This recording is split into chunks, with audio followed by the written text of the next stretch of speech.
circumstances. I've never done this before, and I'll never do it again, but I actually... That's great.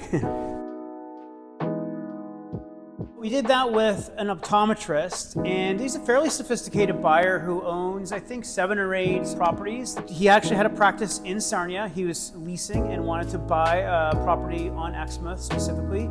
So we identified 10 different viable sites for him, and it boiled it down to 2 really good opportunities. One was overpriced. We did actually meet with the owners of both of them.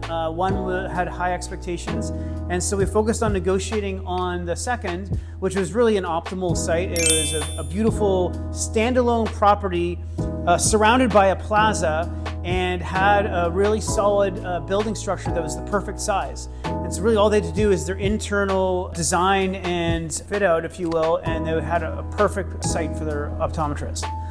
The one challenge was that it previously was an auto use, and so we were going through the purchase process. We had to do phase 1 and a phase 2. Half of Sarnia is contaminated, so independent of it being an auto use, it was actually very high risk. So we had to convince the vendor to put up their money, and here's what's really interesting about this.